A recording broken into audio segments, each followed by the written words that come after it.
BNP সরকারের জন্য একটি অশনি সংকেত। সাংবাদিক মাহমুদুর রহমান বিএনপিকে একটা কঠিন হুঁশিয়ারি দিয়েছেন, বিশেষ করে বিএনপির গুপ্ত বুদ্ধিজীবী যারা এরকম গুপ্তগিরি করে, এরকম প্রতারণামূলক রাজনীতি করে, আসলে সরকারে টেকা যায় না। বিএনপি বেশি দিন টিকতে পারবে না সরকারে, পরিস্থিতি সেদিকেই যাচ্ছে। দর্শক, মাহমুদুর রহমানের বক্তব্যটা অত্যন্ত তাৎপর্যপূর্ণ। নির্বাচন শেষ হওয়ার পরও বিএনপিপন্থী ইউটিউবাররা, মানে বুদ্ধিজীবীরা, এখন বুদ্ধিজীবীরা তো ইউটিউবার হয়, কারণ আপনার বুদ্ধিজীবিতা পত্রিকার কলামে ওগুলো কেউ পড়ে না। যেমন আপনি পত্রিকায় একটা কলাম লিখলে ওটা 10,000 লোকও পড়ে না, একদম প্রথম সারি পত্রিকায় লিখলে।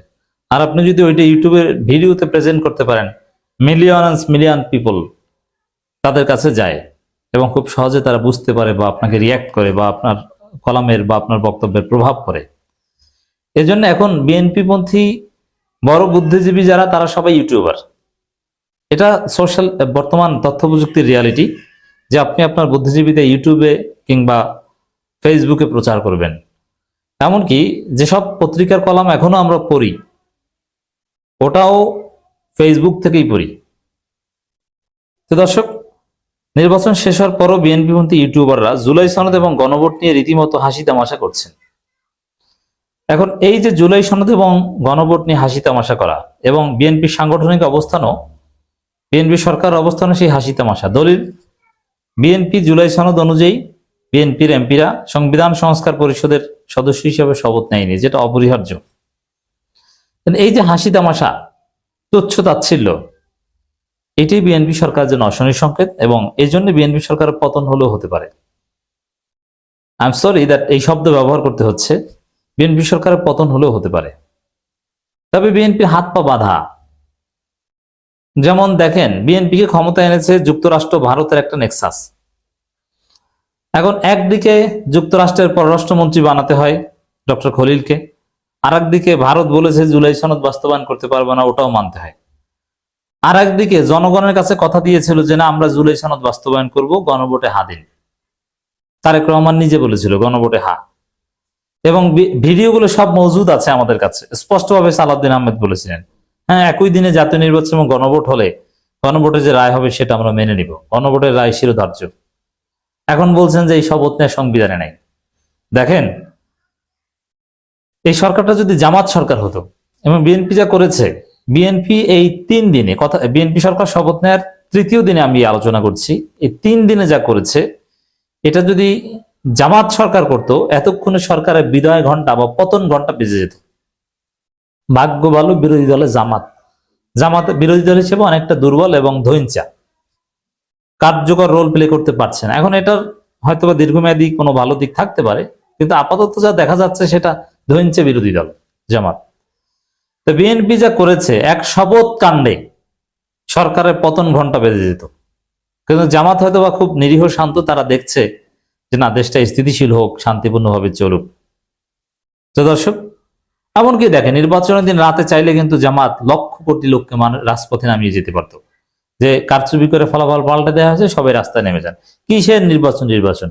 যমুনা ঘেরাও দিয়ে নির্বাচন বাতিল করানো যেত, এনসিপি সাথে ছিল। কিন্তু জামাত ডিডন্ট ডু দ্যাট, কারণ জামাত বিএনপির কল্যাণ চায়, দেশে স্থিতিশীলতা চায়, শান্তি চায়।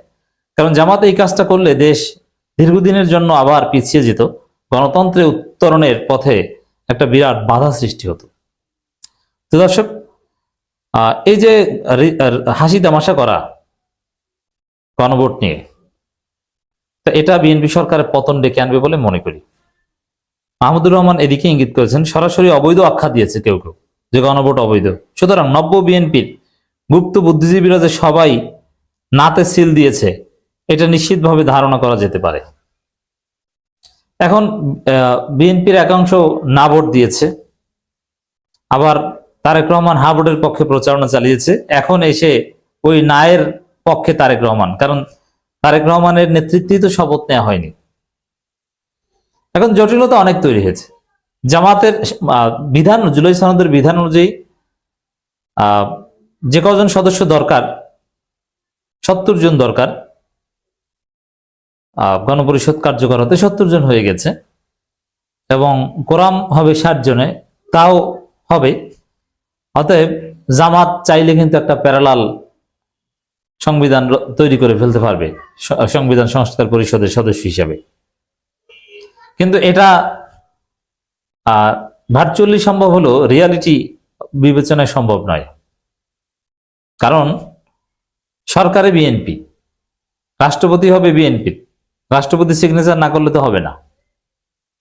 এর মানে দেশটা কোন দিকে যাচ্ছে যা দেখছেন আপনি, একদম সবকিছু এলোমেলো হয়ে একটা অঘটন ঘটার মতো একটা অবস্থা। রাষ্ট্রের ভিতরে রাষ্ট্র, বিদ্রোহ, সিভিল ওয়ার। বিএনপি যদি এই জুলাই সনদ নিয়ে তামাশা করে, কারণ জুলাই সনদ হাজারো শহীদের রক্তের উপর ভিত্তি করে রচিত, সেই জায়গার সাথে যদি প্রতারণা করে বিএনপি সরকার টিকতে পারবে না, থাকতে পারবে না, টেকা সম্ভব নয়। তো মাহমুদুর রহমান যেটা স্মরণ করে দিয়েছেন এটা অত্যন্ত তাৎপর্যপূর্ণ। তো দর্শক, বিএনপি সংবিধান সংস্কার পরিষদের সদস্য হিসেবে শপথ নেয়নি, কারণ যেটা বলেছে এতে বিএনপির ক্ষমতাই বৈধ হয় না। কারণ তারা বলছে সংবিধানে নাই।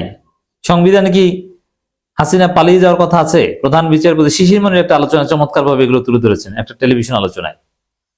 প্রধান বিচারপতি, বায়তুল মোকাররমের খতিব সবাই পালিয়ে যাবে, এটা কি আছে? সংবিধানে নাই। গণঅভ্যুত্থান আছে? নাই। ইউনূস সরকার যেভাবে গঠিত হয়েছে ওটা কি আছে? নাই। আপনি আপিল বিভাগের রেফারেন্স দিয়ে গঠিত করেছেন, সেটা বৈধ ধরে নিল, 90 দিনের জন্য বৈধ, 90 দিনের মধ্যে আপনাকে নির্বাচন দিতে হবে, তাও হয়নি। তা কি হয়েছে? আবার অন্তর্বর্তী সরকারের কোনো অস্তিত্বই নাই সংবিধানে। সিইসি শপথ করিয়েছেন, তারও কোনো অস্তিত্ব নাই। তো মোটের উপরে জুলাই সনদকে অস্বীকার করলে বিএনপি সরকারই অবৈধ, নির্বাচন অবৈধ, ইউনূস অবৈধ, সব অবৈধ। এখন এইভাবে উল্টাপাল্টা কাজ করে কি আসলে সরকারে টিকে থাকা যায়? যায় না। অতএব বিএনপি যে পথে হাঁটছে তাতে তাদের পতন অনিবার্য, বিদায় নেওয়া অনিবার্য। তো আমার কাছে যেটা মনে হয়, বিএনপি জল ঘোলা করে ঠিকই এক পর্যায়ে সংবিধান সংস্কার পরিষদের সদস্য হিসেবে শপথ নিবে। তার আগে ধানাই ফানাই করে বিরোধী দলকে চাপ দিয়ে বা একটা পরিস্থিতি তৈরি করে ভারতের যে অ্যাসাইনমেন্ট সেটা কিছুটা হলো বাস্তবায়ন করে তারপরে শপথ নেবে। আসলে আওয়ামী লীগের সাথে ভারতের সাথে বিএনপির চুক্তি হয়েছে যে ভারত আমাদের ক্ষমতা এনে দেন, আওয়ামী লীগ আপনারা ভোট দিয়ে আমাদেরকে ক্ষমতা এনে দেন, জুলাই সনদ টনদ আমরা মানি না এবং আপনাদেরকে বৈধতা দেওয়া হবে। সবচেয়ে বড় ডিল কিসের বিনিময় হয়েছে আওয়ামী লীগের সাথে? জুলাই সনদ অস্বীকার করা বিনিময়। কারণ জুলাই সনদ যেভাবে পাশ হয়েছে গণভোটে হায়ের মাধ্যমে, এতে আওয়ামী লীগ আজীবন নিষিদ্ধ হয়ে যায়, সাংবিধানিকভাবে নিষিদ্ধ হয়ে যায়। জামাত নিষিদ্ধ হয়েছিল আইনিভাবে, ওটা যে কোনো সময় বাদ দেওয়া যায়, কিন্তু গণভোটে সাংবিধানিকভাবে কোনো একটা দল নিষিদ্ধ হলে আর একটা গণভোট ছাড়া ওই দলকে কোর্টও বৈধতা দিতে পারে না, সুপ্রিম কোর্টও বৈধতা দিতে পারে না। তো এই জন্য আওয়ামী লীগের সাথে ডিল হয়েছে যে আমরা জুলাই সনদ বাতিল করে দেব, ভারতের সাথে ডিল হয়েছে।